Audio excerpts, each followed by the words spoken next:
Yeehaw! Here we are in Stroud, Oklahoma, and that's Mr. Dink.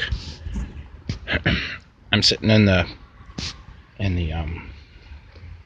steps up into the wagon. That's Miss Faye and Miss Alice is right there.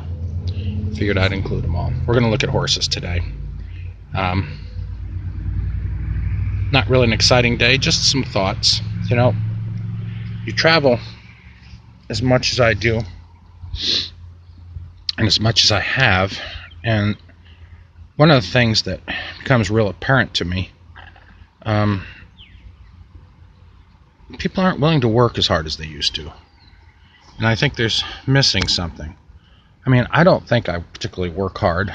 Yeah, I don't have running water, electricity, but I have enough. My goal in life isn't to accumulate crap that I don't want. My goal in life is to have as little as I need, but to have enough. And I think that requires you to define what enough actually is. Sorry about the hand there. Speaking of the thought of working, where I'm from, there's a town called Summers, Montana. It used to be I believe Great Northern was the one who had the town, and they cut railroad ties at Summers. They used to float logs up the lake and cut ties and put them on the railroad. Well, there's a restaurant there. It's called Tiebuckers. Now, you have to understand, a tie weighs 250, 300 pounds. And there were guys who would stand at the end of the sawmill, at the end of the line, and lift these railroad ties up by themselves and stack them. They were called a tiebucker. Now that's damn hard work, and I've cut railroad ties. Actually, within the last 3 years, I cut some, not a lot. That takes a really, really great deal of strength to handle them, especially all day. I could never, at this point in my life, handle them all day. But what makes it really amazing is there were guys who were called double tiebuckers. They'd stack 2 rail ties at a time. This was all prior to the time of forklifts and things like that. It was all done manually.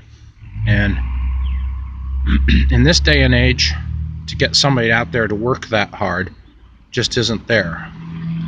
I reflect back upon seeing pictures in the dirty 30s.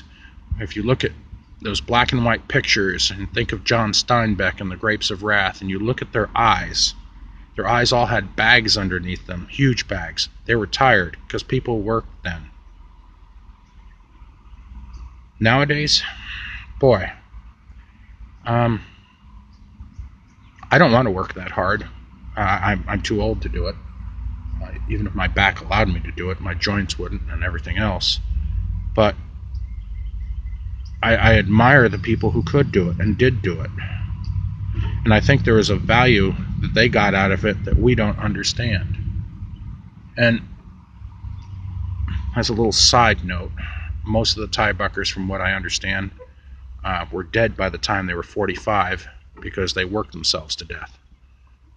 It was either working themselves to death or drinking themselves to death. And I can kind of understand why they'd be alcoholics.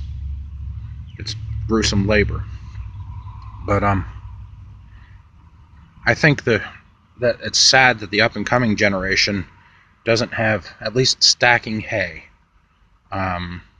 shoveling shit out of stalls, taking care of livestock. That's just no longer part of most people's lives since we've removed ourselves from the agrarian model of life. Not a good thing. And to think in the future, these are the people who will make decisions for us, who have no grounding at all. That's what scares me. So, something to think about. I'll catch you later. Hope you have a good day. Yeehaw.